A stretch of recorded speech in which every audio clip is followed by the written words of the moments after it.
आशा करता हूं आप सब बहुत अच्छे होंगे। मेरा नाम है सिद्धांत अग्निहोत्री। स्टडी ग्लोस पे आपका बहुत बहुत स्वागत है। डी डॉलराइजेशन की बात करेंगे दोस्तों। क्या डी डॉलराइजेशन एमिनेंट है? सच्चिदानंद शुक्ला ने इसको लिखा है। इंडियन एक्सप्रेस का बहुत ही खूबसूरत एडिटोरियल है। हमारा मेमोरी मैजिक का कोर्स आपने लिया कि नहीं? क्यूब्स का कोर्स है भाई। Prateek sir, world record holder Prateek Badola, memory magic for cubes, ये आपको समझाने वाले हैं। फ्लैट 70% ऑफ है और एक्स्ट्रा 25% ऑफ मिलेगा, 95% ऑफ मिलेगा। होली 25 कूपन कोड आपको यूज करना है। ऐसा कोर्स आपने जिंदगी में नहीं देखा होगा, क्योंकि ऐसी टेक्निक्स हैं जिससे आप कभी भी नहीं भूलोगे। इन नंबर्स पे कॉल कर सकते हैं, ऐप पे आपको मिलेगा हमारा कोर्स। तो भाई देखो, डॉलर, अभी आप देख रहे हो कि यूक्रेन रशिया वॉर जो है वो चालू है। डी डॉलराइजेशन मतलब क्या होता है कि डॉलर से हट के जाना।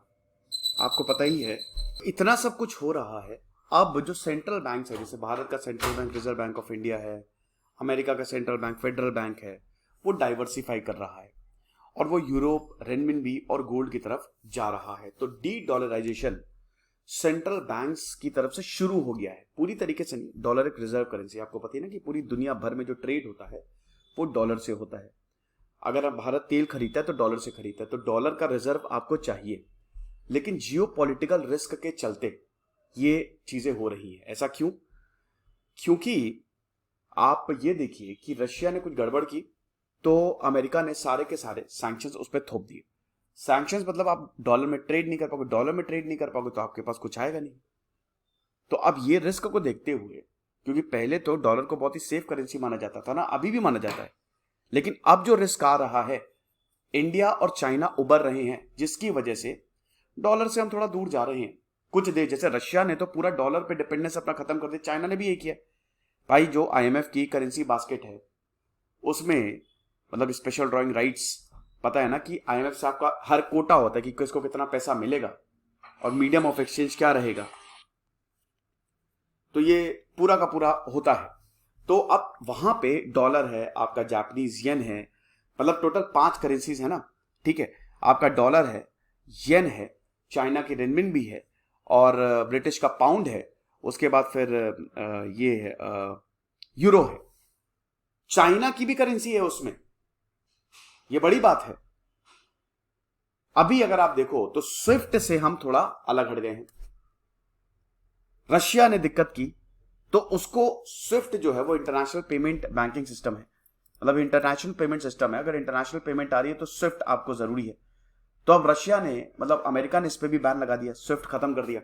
तो यानी कि रशिया के पास पैसा आना बंद। रशिया बोलता भाड़ में जाओ, लगा दो, मैं अपना SPFS system for transfer of financial messages और चाइना का CIPS cross border interbank payment system use करूंगा। बात यह है कि इनकी हेजीमनी है ना, अभी तक वेस्ट की हेजीमनी रही है। वेस्ट को लगता है, वेस्ट ने कैसा सिस्टम बनाया पैसे का कि इनको लगता है कि भाई जो हम करेंगे वही होगा। लेकिन अब चीजें बदलती जा रही हैं। ये मल्टीपोलर वर्ल्ड है भाई, हर देश को ऑटोनॉमी है, इकोनॉमिक ऑटोनॉमी है कि वो जिस तरीके से चाहे उस तरीके से मॉनेटरी पॉलिसी बना सकता है। लेकिन वो मॉनेटरी पॉलिसी बनाए कैसे, जब डॉलर ही यहां पे डोमिनेट कर रहा है। ऊपर से अमेरिका, चाइना और रशिया, ये तीनों एक दूसरे के दुश्मन हैं। अब किसकी करेंसी की तरफ जाएं? डॉलर तो है ही है, बहुत इंपॉर्टेंट करेंसी, लेकिन चाइना और रशिया का आना और इंडिया का भी आना, इसने डी डॉलराइजेशन शुरू कर दिया है। अब आप रशिया को देखिए, आप रशिया, जब 2014 में रशिया ने क्रीमिया को एनेक्स किया तो अमेरिका ने ढेर सारे सैंक्शंस लगा दिए। तो अमेरिका को, रशिया को पता था कि अब हमको डॉलर हटना पड़ेगा डॉलर। तो सबसे पहले रशिया ने जो डॉलर डिनोमिनेटेड एसेट्स है ना, डॉलर डिनोमिनेटेड एसेट्स का मतलब क्या है कि जैसे मान लीजिए आपका घर है, अब आपके घर की कीमत है 10 लाख रुपए, नहीं 50 लाख रुपए, तो 50 लाख आप डॉलर में कन्वर्ट कर लो तो उतने डॉलर आपको मिल जाएंगे, डॉलर डिनोमिनेटेड एसेट्स। तो रशिया के जितने भी डॉलर डिनोमिनेटेड एसेट्स थे, जो भी एसेट डॉलर से लिंक्ड थे, उनको कम करना शुरू किया। 2021 में आते आते दोस्तों से 16% है ये। 186 बिलियन डॉलर का कट मारा इन्होंने नेशनल वेल्थ फंड से। दूसरा, इन्होंने नेशनल करेंसी को प्रायोरिटाइज किया। रशिया की करेंसी क्या, कमेंट बॉक्स में बताओ।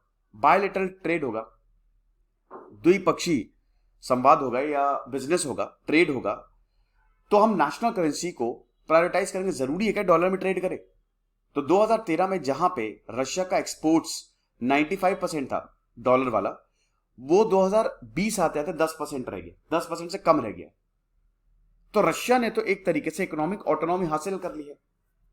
इकोनॉमिक ऑटोनॉमी का मतलब यही कि आपकी करेंसी हर जगह चल रही है या आप डॉलर से हट गए। तीसरा, रशिया ने अपना national electronic payment system Mir 2015 में डेवलप कर लिया। जब सारी फर्म्स ने बोला कि भाई हम तो नहीं करेंगे, हम तो कोई एक्सेस नहीं देने वाले रशिया को, इंटरनेशनल पेमेंट सिस्टम बंद कर देंगे, तो उन्होंने अपना पेमेंट सिस्टम शुरू कर लिया। बाकी चाइना जो है, चाइना तो अपनी करेंसी को बहुत आगे बढ़ा ही रहा है। चाइना की तो भाई अब अपनी इनकी ई डिजिटल करेंसी, ई युआन डिजिटल करेंसी आ गई है। 2021 में जो पीपल बैंक ऑफ चाइना है, उन्हें global sovereign digital currency governance ये यहां पे इन्होंने सबमिट किया कि भाई अगर आपको डिजिटल ट्रेड करना है तो हमारी ई युआन है ना, उसको यूज करो। और आईएमएफ ने ऑलरेडी युआन को स्पेशल ड्रॉइंग राइट्स में 2016 में आईएमएफ की जो बास्केट, जैसा कि मैंने बताया उसमें 5 करेंसीज आती है, उसमें ऑलरेडी इसको इंक्लूड कर लिया है। चाइना ने अपने आरएमबी सेंटर्स बनाए हैं हांगकांग, सिंगापुर और यूरोप में भी बनाए हैं। 2017 में यूरोपियन सेंट्रल बैंक ने 500 मिलियन यूरो कन्वर्ट कराए थे युआन डोमिनेटेड सिक्योरिटीज में, डिनोमिनेटेड सिक्योरिटीज में। ठीक है, अब अगर मान लीजिए कि यहां पे चाइना की करेंसी नहीं होती तो डॉलर में कन्वर्ट कराते, तो ये सब क्या है? ये सब ये दिखाता है कि डॉलर से अब देश हट रहे हैं। देखिए 1970s में ब्रेटन वुड्स सिस्टम आया। ब्रेटन वुड्स मतलब वैसे 1945 में आया था, वर्ल्ड बैंक और आईएमएफ बने, लेकिन 1970s तक क्या था कि गोल्ड सब कुछ था। मतलब जिस देश के पास जितना सोना है उतना वो अमीर है, सोने में ही ट्रेड होता था। लेकिन अभी क्या है, अभी डॉलर को सोने से मतलब हटा दिया, सोने को हटा दिया और डॉलर ले आए। ब्रेटन वुड्स सिस्टम ने साफ साफ बोला कि भाई देखो ऐसा है ना कि अब डॉलर ही चलेगा, अमेरिकन डोमिनेटेड था, तो डॉलर, गोल्ड को कन्वर्ट करो ना डॉलर से। जितना भी पैसा आपका सोना है आप उसको डॉलर से कन्वर्ट कर लो। आपके पास अगर 1 लाख का सोना है तो उतने का डॉलर ले लो और ट्रेड डॉलर से करो। तो यानी कि डॉलर जो है वो डिनोमिनेटेड करेंसी हो गई। सऊदी और अमेरिका के बहुत ही अच्छे रिश्ते हैं। अब सऊदी, अब ये देख सकते हैं आप, ये देखिए ये सारी करेंसीज है। $1 हाउ मच, तो ये आप आराम से देख लीजिएगा पॉज करके। तो सऊदी अरब से बहुत अच्छे रिश्ते, तो जो भी भाई ट्रेड एनर्जी में डील होगी, एनर्जी ट्रेड जो भी होगा डॉलर में ही होगा। फिर उसके बाद डॉलर को एक सेफ हेवन भी माना जाता है, बहुत ही स्टेबल करेंसी है, रिस्क नहीं है, क्योंकि अमेरिका ही बहुत ज्यादा स्टेबल है, तो रिस्क नहीं है। ये करेंसी नीचे नहीं जाएगी, ये करेंसी डिवैल्यूएट नहीं होगी, ये स्टेबल रहेगी। तो ये एक medium of exchange, store of value है। साइकोलॉजिकली भी सोचा लोगों ने यहां पे, लेकिन एकदम से डॉलर एसेट्स को डंप करने का मतलब ये है कि भाई डॉलर से लोग जा रहे हैं, हट रहे हैं। अब क्या डॉलर से हम पूरी तरीके से हट जाएंगे? नहीं, अभी भी डॉलर एक बहुत ही इंपॉर्टेंट करेंसी है और अभी भी हमको बहुत लंबा रास्ता तय करना है, लेकिन बिल्कुल शुरुआत हो गई है। शुरुआत यहां पे रशिया, चाइना और इवन भारत ने भी इसको कर दी है। तो कंक्लूजन ये है कि जो ड्रॉप है डॉलर के स्ट्रेचर में, इट इज इनएविटेबल, ये होके ही रहेगा।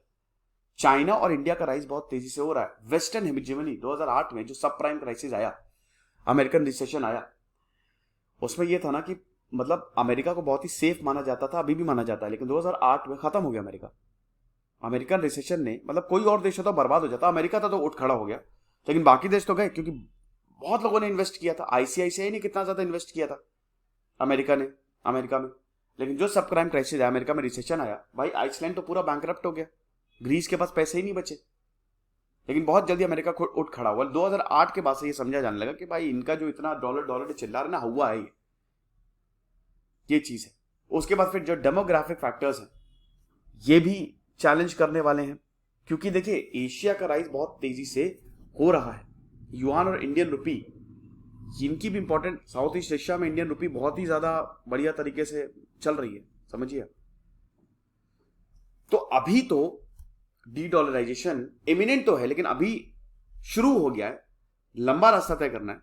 देखिए डी डॉलराइजेशन कोई भी एक करेंसी जो है ना वो रूल नहीं कर सकती, उससे बाकी देशों को नुकसान होगा। तो सारी करेंसी को उतनी तवज्जो देनी पड़ेगी जो पावरफुल है, सबको नहीं। ये लेक्चर था और हमारे कोर्स को जरूर अवेल करिएगा। Thank you so much.